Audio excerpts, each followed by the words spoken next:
Subscribe करें और bell दबाएं ताकि कोई खबर रह न जाए।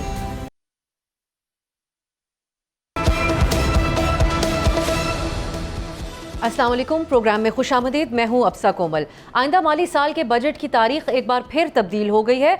जो बजट 5 जून को पेश किया जाना था वो अब 12 जून को पेश किया जाएगा, लेकिन यह भी सिर्फ इम्कान है। विफाकी वजीर डॉक्टर तारिक फजल चौधरी ने कहा है कि बजट पेश करने के लिए पार्लियामेंट के दोनों ऐवानों का इजलास बुलाने की समरी भेज दी गई है। कौमी असम्बली और सेनेट का इजलास 10 जून को बुलाने की तजवीज़ है और ये इम्कान है कि बजट 12 जून को पेश किया जाएगा। नाज़रीन, बज़ाहिर बजट पेश करने में ताख़ीर की एक वजह सूबों के फंड्स और वसाइल में कटौती का मामला है। विफाकी हुकूमत आइंदा बजट में सूबों से 1200 अरब से ज़ायद की माली मुआवनत का मुतालबा करती आ रही है। आइंदा बजट में विफाकी हुकूमत सूबों को मजमूई तौर पर तकरीबन 8200 अरब रुपए देने पर तैयार है, जबकि जो मौजूदा फार्मूला है उसके तहत सूबों का हिस्सा तकरीबन 9400 अरब रुपए बनता है। ज़राए के मुताबिक विफाक ने पंजाब से 650 अरब, सिंध से 300 अरब, खैबर पख्तूनख्वा से 180 अरब और बलूचिस्तान से 110 अरब रुपए इजाफी हिस्सा छोड़ने का मुतालबा किया।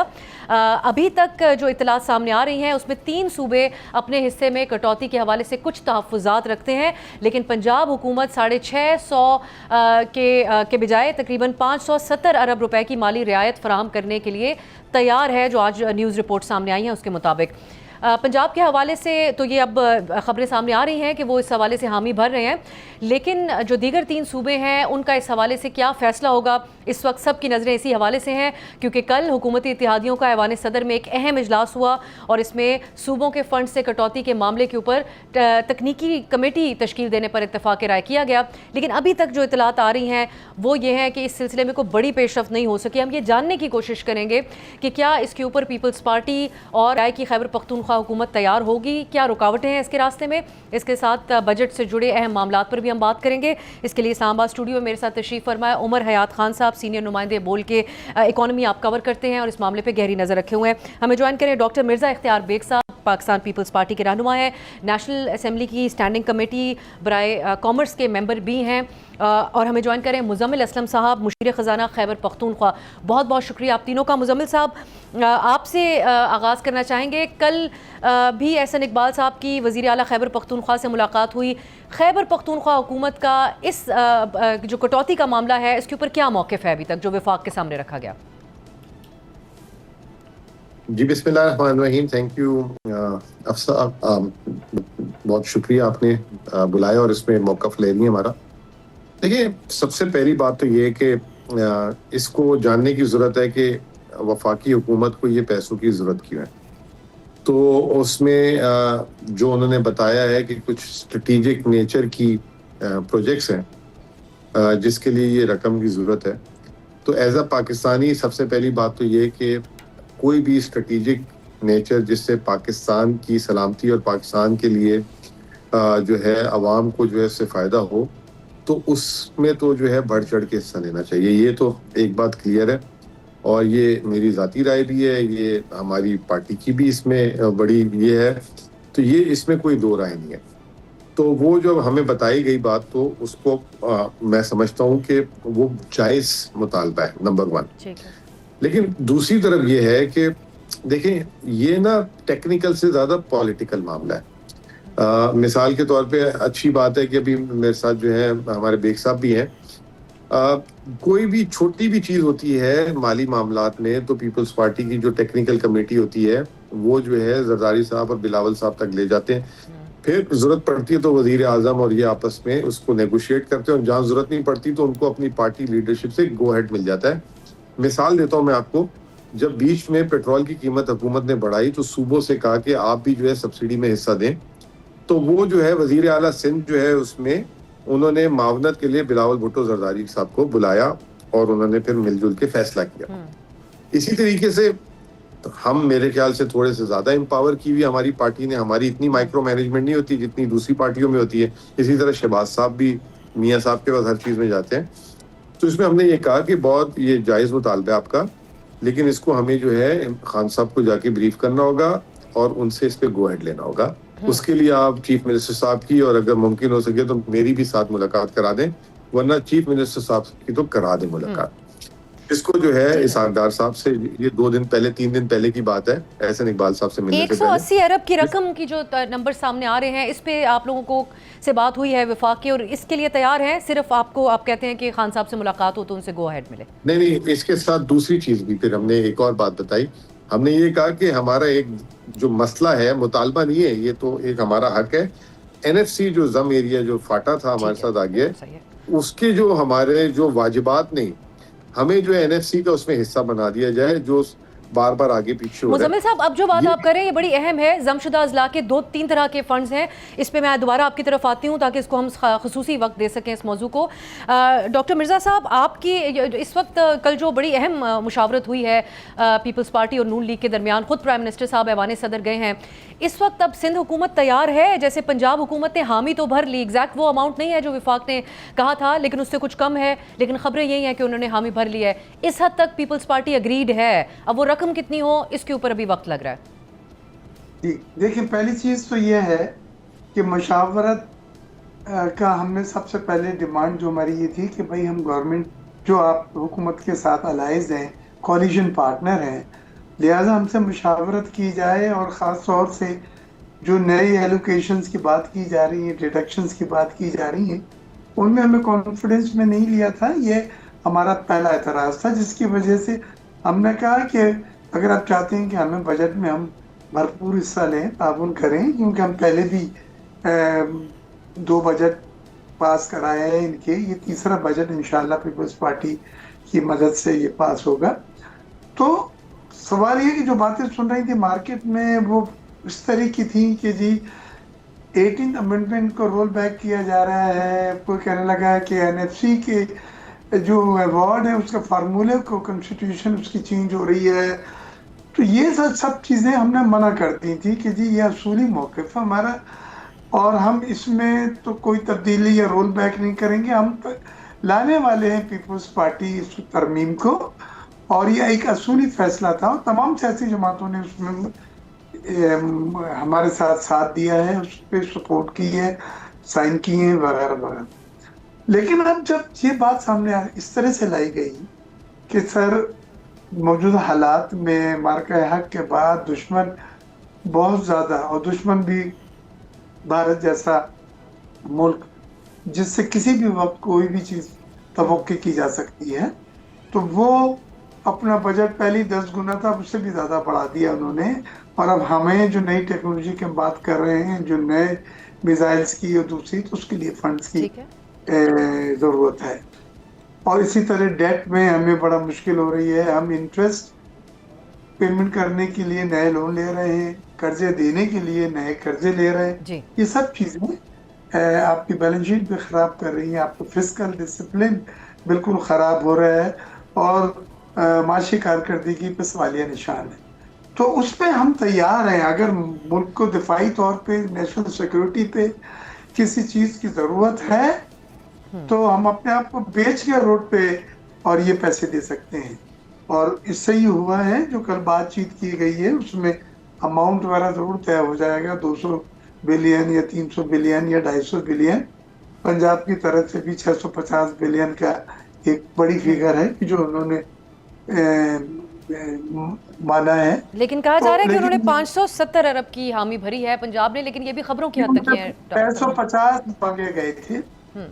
अगर आपकी इजाज़त हो, उमर हयात साहब हमारे साथ हैं, हमारे सीनियर रिपोर्टर, उनसे भी कुछ इसके ऊपर क्या आपके पास उमर इत्तलात हैं? अब तो दोनों जमातों का इस बात पे तो इत्तेफाक है, हमें नज़र आता है KP हुकूमत का और ख़ुद पीपल्स पार्टी का भी, कि दिफाई बजट में हिस्सा देने को तो हम तैयार हैं सूबे। लेकिन एग्जैक्ट सूरत हाल क्या है? कल जो मुशावरत हुई, ये तकनीकी टीमें इस वक्त क्या एक्सचेंज कर रही हैं, और 12 की तारीख को हतमी समझा जाए? जी बिल्कुल, सबसे पहले तो शुक्रिया, लेकिन 12 की तारीख हतमी है, और क्योंकि बजट जो है वो 24 जून से पहले अप्रूव होना है, क्योंकि उसके बाद आशूरा मुहर्रम शुरू हो जाएगा, तो इस वजह से। लेकिन मेरी जो इतला है या मेरी इन्फॉर्मेशन है उसके मुताबिक पीपल्स पार्टी भी एग्री कर चुकी है। अब नंबर्स जो है ऊपर नीचे हो सकते हैं, जैसे आपने बताया कि 570 जो है पंजाब ने एग्री किया है, इनसे 310 डिमांड की गई है 310 बिलियन की। पीपल्स पार्टी जो सिंध में उनकी हुकूमत हुकूमत है। लेकिन यहाँ जो सूरत हाल इस वजह से भी थोड़ी सी मुश्किल नज़र आ रही थी इससे कबल, जब पीपल्स पार्टी और हुकूमत के दरमियान बातचीत हो रही थी। तो अब जब ये मामला क्योंकि स्ट्रेटिजिक अखराजात का है, दिफाई अखराजात का है, मार्का हक हुआ है और उन दिफाई अखराजात के ज़रिए हमने उस पर इत्तेफाक है तमाम जमातों के, रियलिस्टिक बात भी है। लेकिन जो इस वक्त मौजूदा हालात में बजट बनाना भी बड़ा मुश्किल था हुकूमत के लिए, क्योंकि हुकूमत के साथ इत्तेहादी भी हैं और उन इत्तेहादियों को मनाना भी बड़ा मुश्किल काम था, जो शायद हुकूमत इसको अबूर कर चुकी है। लेकिन आज मेरी कुछ लोगों से बात हुई तो PSDP के हवाले से जो कहा गया कि जनाब प्राइम मिनिस्टर ने हिदायत दी थी कि ये 1126 अरब से इसको बढ़ा के 1326 किया जाए, 200 बिलियन इंक्रीज़ किया जाए। तो वहाँ पे ये हुआ है कि अब तक वज़ीर-ए-आज़म ऑफिस की जानिब से तो रिटर्न कोई नहीं आया, लेकिन ये है कि सूबे इस पर एतराज़ कर रहे हैं। लेकिन सूबों का अब जो PSDP है, सालाना तरक्याती प्रोग्राम, उसको बाद सूबों का जो है वो बढ़ाया गया है और ख़ास तौर पे पंजाब के अलावा जी सिंध का जो है वो 50 अरब से बढ़ाकर उसको 62 बिलियन किया गया है और गिलगित बल्तिस्तान के लिए 13 अरब से बढ़ाकर उसको 19 अरब रुपए किया गया है। तो ये अब जाहिर है इससे अगर ये कटौती होती है NFC वाली, तो इससे ये होगा कि जो बजट का टोटल लेआउट है वो बढ़ सकता है, क्योंकि अभी तक हमारे पास 17.1 ट्रिलियन का फिगर है कि 17.1 ट्रिलियन जो है वो टोटल बजट का हुजम होगा, तो लेआउट होगा। लेकिन अगर ये कटौतियाँ होती हैं तो फिर दिफाई जो अखराजात हैं वो बढ़ सकते हैं, क्योंकि जो फिगर है वो 2.66 ट्रिलियन का है डिफेंस एक्सपेंडिचर्स का। लेकिन अगर ये कटौतियाँ होती हैं तो फिर शायद हमारे बजट का लेआउट भी जो है वो बढ़ जाए और 2.66 ट्रिलियन से हम जो है वो ऊपर चले। आगे मैं आपसे फिर बात करूंगी कि हुकूमत क्या कोई जो नौकरी पेशा अफराद हैं उनको कोई टैक्स में कोई किसी किस्म का कोई रिलीफ दे पाएगी या नहीं। एक शॉर्ट ब्रेक की तरफ, बेनज़ीर इनकम सपोर्ट प्रोग्राम के हवाले से क्या बातचीत हुई विफाक में और पीपल्स पार्टी में, और फाटा के जो फंड्स हैं उस हवाले से KP हुकूमत के क्या एतराज़ात हैं जो विफाक के सामने उन्होंने बारहा रखे हैं, इस पर बात होगी एक शॉर्ट ब्रेक के बाद। ब्रेक के बाद खुश आमदीद। बजट के हवाले से अब 12 जून की तारीख हमें हतमी तारीख नज़र आ रही है, लेकिन उससे पहले जो टेक्निकल कमेटी बनाई गई पीपल्स पार्टी से मामला तय करने के लिए, जो इस वक्त मुशावरत विफाक की खैबर पख्तूनख्वा हुकूमत से हो रही है, वो उसमें किस हद तक डेवलपमेंट है, इसी को हम डिस्कस कर रहे हैं और क्या इम्कानात हैं। मुजम्मिल साहब, फाटा के जो फ़ंड्स की आप बात कर रहे थे, जब ज़म किया गया था तो उस वक्त जो है वो पार्लियामान ने 100 अरब रुपए सालाना जारी करने का वादा किया। उस हवाले से आप लोग कई बार कह चुके हैं कि वो वादा पूरा नहीं हो सका। अब AIP के तहत जो जमशुदा अजला के फंड्स हैं उस हवाले से भी आपके तहफ़्फ़ुज़ात हैं, क्या ये विफाक के सामने रखे गए, उनका क्या जवाब है इस पे? बिल्कुल हम जो है अब से ये बिल्कुल हर मीटिंग में इसको जो है सामने रखते हैं। अभी जो उमर ने बात की, मैं आपको बताता हूँ, मैंने कल की प्रेस कॉन्फ्रेंस में भी बताया था कि 1126 अरब रुपए का जो तरक्याती इखराजात के जो अगले साल का बजट था, उसमें जमशुदा इलाके के लिए 66 अरब रुपए रखे थे तरक्याती प्रोजेक्ट के लिए। उन्होंने पहली तारीख को जो एहसन इकबाल साहब ने जो APCC की मीटिंग हुई थी। अब NAC की मीटिंग से पहले जो हमें नए दस्तावेजात मिले हैं उसमें हमारे 10 अरब कम करके उसको 66 को 56 कर दिया। और कहाँ पे बढ़ा दिया? वो बढ़ा दिया गिलगित बल्तिस्तान और सिंध के लिए बढ़ा दिया। और वैसे ही आपको 1126 अरब की एक तस्वीर बता दूं, बलूचिस्तान के लिए रखे गए हैं 241 अरब, सिंध के लिए रखे गए हैं 191 अरब, और खैबर पख्तूनख्वा की अगर हायर एजुकेशन और NHA की स्कीमें भी मैं डाल दूं तो ये 20 अरब रुपए होते हैं। ये जो है जम अजला के जो है 56 अरब भी गिनते के खैबर पख्तूनख्वा के, ये as a special area grant है। जिस दिन तक NFC नहीं होता ये हमारी नहीं है। और एक और आपको मैं बात बताऊं कि 786 फेडरल जितनी भी स्कीमें हैं, 786 स्कीमें, उसमें खैबर पख्तूनख्वा की 7 स्कीमें, पहले 6 थी, अब उसको 7 कर दिया गया है। तो इससे आप अंदाजा लगा लें। बहरहाल हम जो है अपने मौकफ को भी सामने रख रहे हैं और नेशनल इंटरेस्ट को भी जो है डेविएट नहीं होने देते। हालांकि हम इत्तेहादी नहीं है, इनके इत्तेहादी तो सीधी सीधी बात करते हैं, बजट नहीं पास होने देंगे, ये नहीं होने देंगे, वो नहीं होने देंगे। उसके बावजूद आप हमारा सब्र देखें और हम कितना कोऑर्डिनेट करने की कोशिश कर रहे हैं।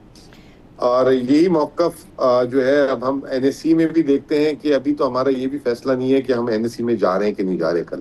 कल होनी है, तो ये भी अभी फैसला करना है हमने। लेकिन ये जमशुदा अजला के जो फंड्स है इस हवाले से कोई वादा किया है वफाकी हुकूमत ने? कोई वादा नहीं, ना इरादा। आपने खुद बताया 100 अरब रुपए जो रखे थे 8 सालों में 800 अरब के अगेंस्ट हमें जो मिले हैं वो 160 अरब रुपए मिले। सही है। और ये आप हमें अंदाजा ये लगाइए हमें क्या। नेशनल डिबेट में भी ये मामला नजर नहीं आता, जो कि एक बड़ा सीरियस मुतालबा है आप लोगों की केपी हुकूमत की तरफ से बारहा रखा गया। डॉक्टर साहब, पीएसडीपी की को बढ़ाने की भी जो बात की गई है, इसके अलावा विफाक के तहत एहसन इकबाल साहब कहते हैं जो सिंध के 2 अहम मंसूबे हैं वो भी, उसके ऊपर भी काम किया जाएगा। ये तमाम चीज़ों के ऊपर वो कहते हैं इत्तेफाक राय हुआ है।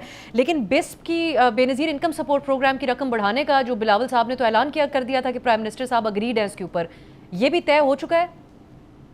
जी, प्राइम मिनिस्टर साहब से बात हुई है और ये वो वाहिद ऐसा प्रोजेक्ट है जिसमें IMF से भी अगर बात की जाए तो वो पॉजिटिव कहते हैं कि हाँ इसकी क्वांटम बढ़ना चाहिए, और दूसरे भी जो क्रेडिबल अदारे हैं, डोनर्स एजेंसीज हैं।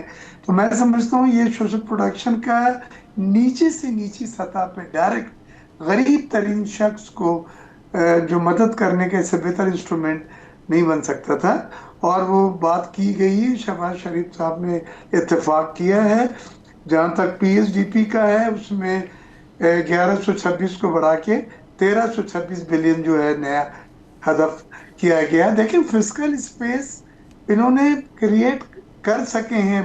मैं बहुत खुशाइन बात है ये कि इन सब बातों के बावजूद ये ईरान और अमेरिका जंग और ये दूसरी मुश्किलात, तेल की कीमतें, उसके बावजूद फिस्कल स्पेस क्रिएट कर सके हैं। करंट अकाउंट हमारा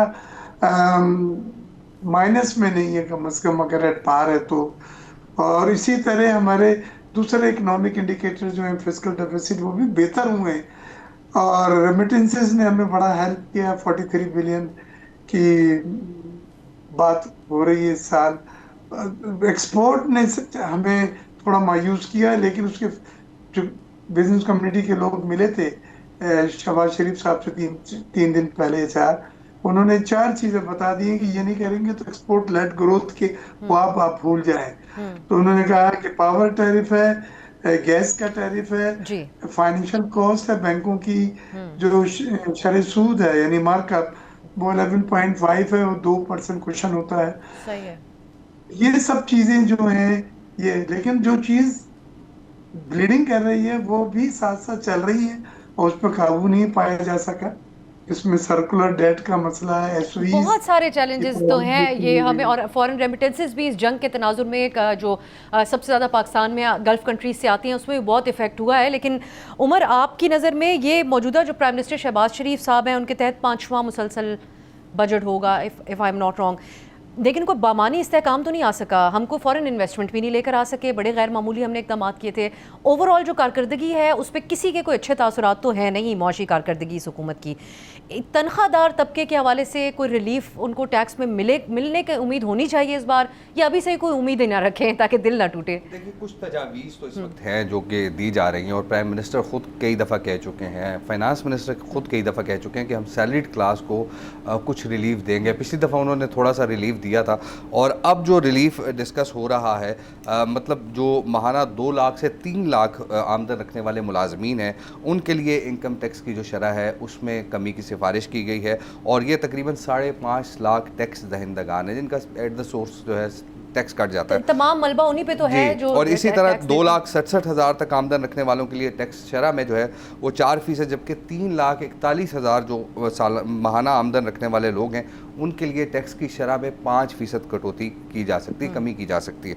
और इसी तरह 3,42,000 रुपये से ज़्यादा माहाना आमदन रखने वाले जो मुलाजमीन हैं उनके लिए भी टैक्स की शरह में 5% की जो है वो कमी की जा सकती है। नया टैक्स स्लैब भी मुतारिफ कराया जा सकता है और ताकि लोगों को जो तनख्वाहदार तबका है उसको रिलीफ दिया जा सके। और दूसरा जो एक और तजवीज़ है वो ये है कि 3,42,000 रुपये जो माहाना आमदन की मौजूदा हद में इजाफे से जहाँ 35% इनकम टैक्स आपका लागू हो जाता है और फिर उसके ऊपर 10% सरचार्ज लगता है, तो उस सरचार्ज को जो है वो हटा के 35% जो टैक्स IMF की इस हवाले से कोई डायरेक्शंस हैं जिसको मद्देनजर रखा जा रहा है? IMF तो कह रहा है कि आप दीगर ज़राए से रेवेन्यू जनरेट करें, यहाँ आप रिलीफ दें।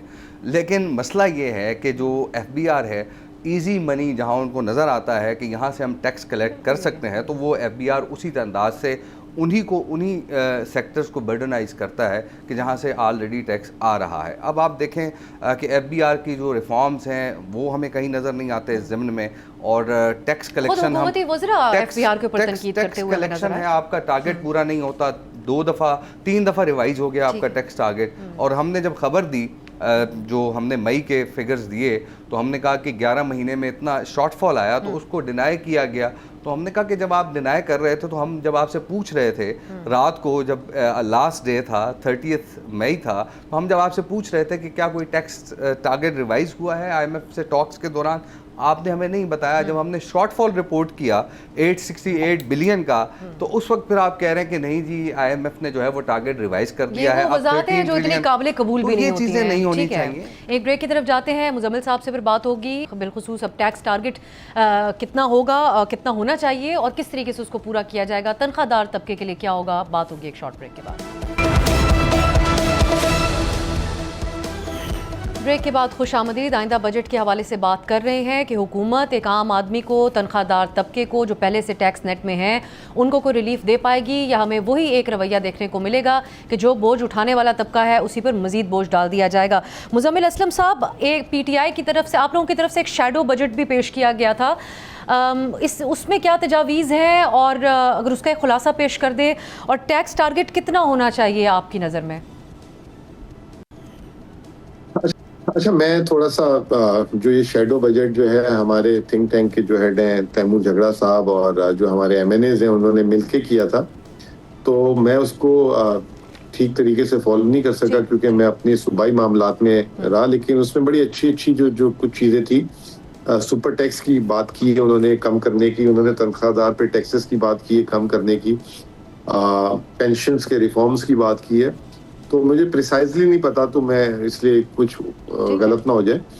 रहा सवाल वफाक जो है टैक्स 15,260 अरब रुपए का रख रहा है अपने लिए। I wish them good luck, क्योंकि इस साल भी जो 1,000 अरब से ज्यादा का, जैसे उमर बता रहे थे कि जो है इस साल भी जो है शॉर्टफॉल हुआ है उनका। अगले साल का शरे नमू का टारगेट जो है 4% रखा है उन्होंने, तो उसको देखते हुए सामने मुझे नहीं लगता कि ये 15,260 अरब रुपए अचीवेबल है। कुछ इसी तरह की आप देख रहे होंगे, पूरे साल आप लोग रिपोर्ट कर रहे होंगे कि शॉर्टफॉल्स होंगे, अनलेस के ग्रोथ में जो है बेहतरी आए तो जो है ये टैक्स कलेक्शन मुमकिन हो सकती है।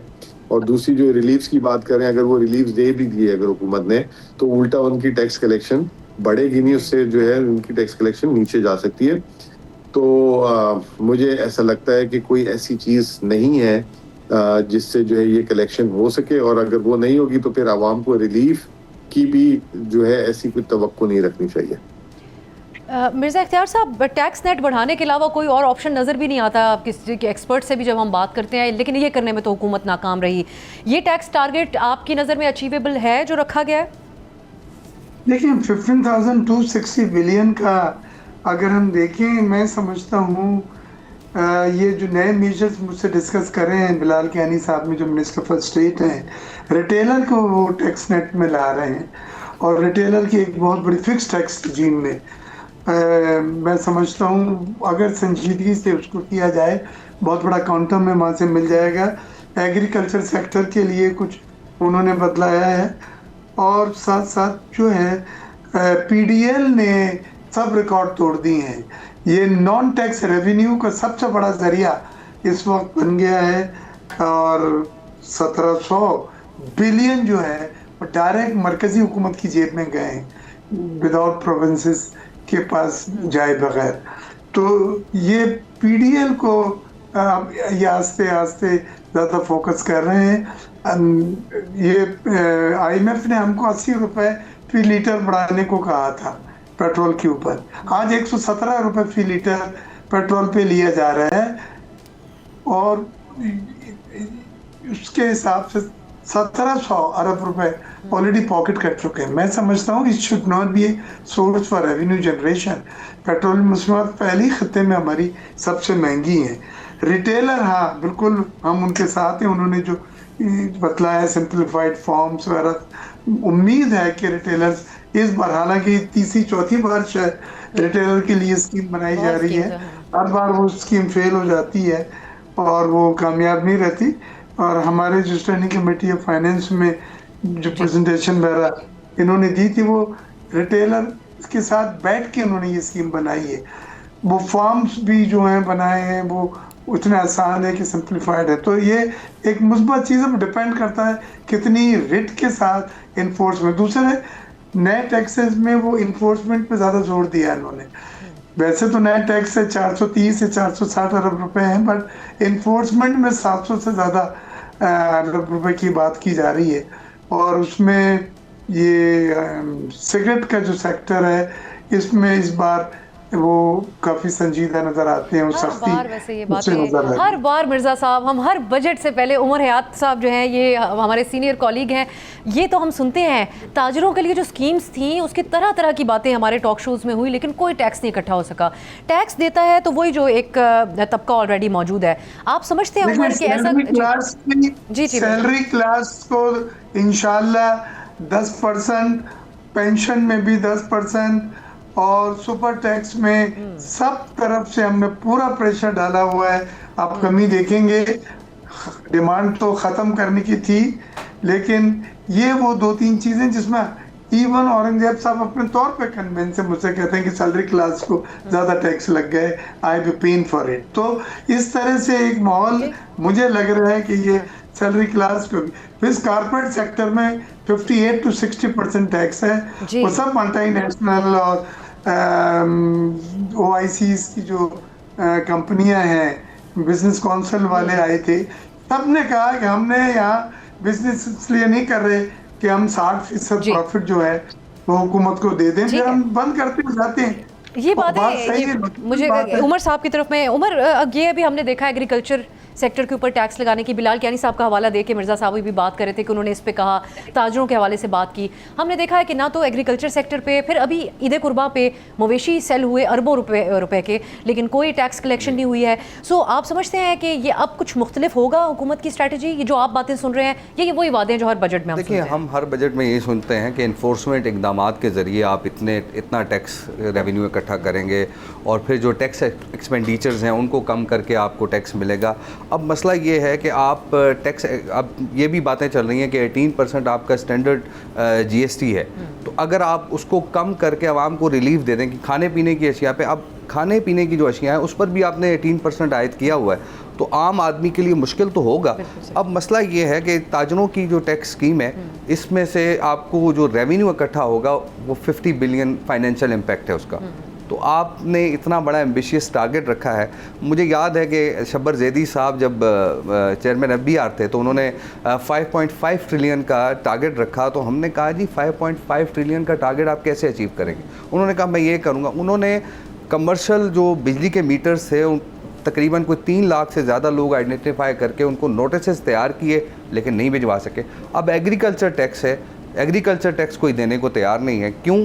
वजह कि पॉलिटिकल स्टेक्स जो हैं वो मुतासिर होते हैं। तो जिनकी ज़्यादा ज़मीनें हैं, जिनकी हज़ारों एकड़ पे ज़मीनें हैं, वो एग्रीकल्चर टैक्स नहीं देना चाहते। अब 1 जनवरी से एग्रीकल्चर टैक्स जो है वो लागू होना था, तो कौन दे रहा है एग्रीकल्चर टैक्स? तनख्वाहदार तबका जो है वो दे रहा है, सिर्फ तनख्वाहदार तबका। और कॉर्पोरेट सेक्टर को भी जो है वो प्रेशराइज किया जाता है, जैसे सुपर टैक्स है, कॉर्पोरेट इनकम टैक्स है। तो वो फिर क्या करते हैं, वो अपने एक्सपेंडिचर्स कम करने के लिए लोगों को नौकरियों से निकाल देते हैं या उनकी सैलरीज पे कट लगा देते हैं। ये एक सबसे बड़ा इशू है। मुजम्मिल साहब, टैक्स का दायरा कार बढ़ाना, आपके इसमें अपना एक्सपर्ट ओपिनियन भी शामिल कीजिएगा। एग्रीकल्चर की हर बार बात होती है, चेयरमैन FBR ये भी कह रहे थे कि रियल एस्टेट को भी इसमें शामिल करेंगे। ये तमाम बातें जो हमेशा से होती आ रही हैं, कैसे टैक्स के दायरा कार को बढ़ाया जा सकता है और बोझ कम किया जा सकता है जो ऑलरेडी टैक्स दे रहे हैं उन पर? देखिए, मैं तो एक चीज़ जो है उस पर यकीन रखता हूँ। मैं किसी सेक्टर और जो है ना वो उसकी जो है ना डिस्टिंक्शन नहीं समझता कि होनी चाहिए।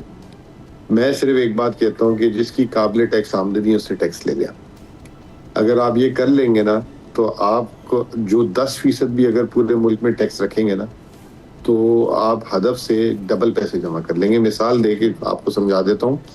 इस साल जो है पाकिस्तान की जो GDP है वो 1,40,000 अरब है। अब 1,40,000 अरब जो है GDP है, अगर जो बंदा काबिल टैक्स उसकी आमदनी है, अगर 10% भी आप उनसे लें तो वो बनता है आपका जो 14,000 अरब तो सिर्फ इनकम टैक्स बन जाता है। सेल्स टैक्स अलग है, ये सारी चीजें अलग है। मसला क्या है कि हमने ना एग्जेम्पशंस दे दी है। हमने कहा है कि पेंशनर है, अब पेंशनर जिसकी 50,000 तनख्वाह पेंशन है आप उससे ना लें, लेकिन अगर किसी की 5 लाख पेंशन है उसको आपने क्यों छोड़ा हुआ है? ठीक है, इसी तरीके से हर जिसकी भी जैसे कहते हैं ना काबिल टैक्स आमदनी है एग्रीकल्चर में, जैसे केपी है 2 एकड़ से ज्यादा 3 एकड़ से ज्यादा एवरेज लैंड नहीं है, तो वो सारों की जो आमदनी बहुत कम है। तो एग्रीकल्चर का मतलब ये नहीं है कि वो अब उसकी आमदनी नहीं है तो वो ना दे टैक्स, लेकिन जो लैंडलॉर्ड है आपने उसको भी छोड़ दिया, जिसके मुरब्बों में पता नहीं हजार क्या कहते हैं, मुरब्बे कहते हैं, क्या कहते हैं, हजारों मुरब्बों में जगह हाँ एकड़ है, ठीक है ना, आपने उसको छोड़ दिया। तो जिसकी काबिल टैक्स आमदनी है ना, चाहे जज है, चाहे फौजी है, चाहे जमींदार है, चाहे पेंशनर है, हर एक को आप टैक्स लगा दें। अब उसके बाद उसका फायदा क्या होगा?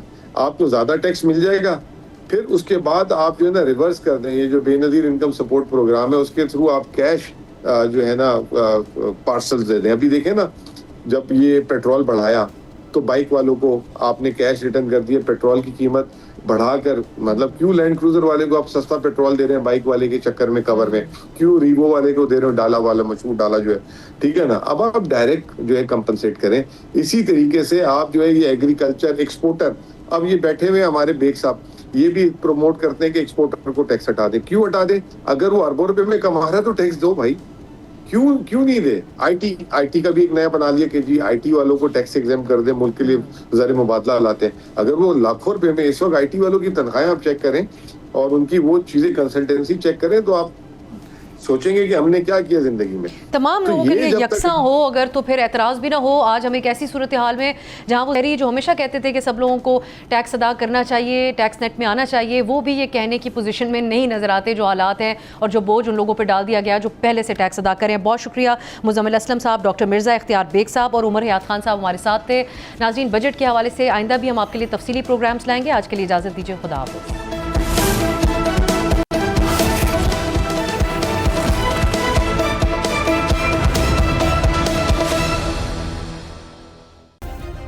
सब्सक्राइब करें और बेल दबाएं ताकि कोई खबर रह न जाए।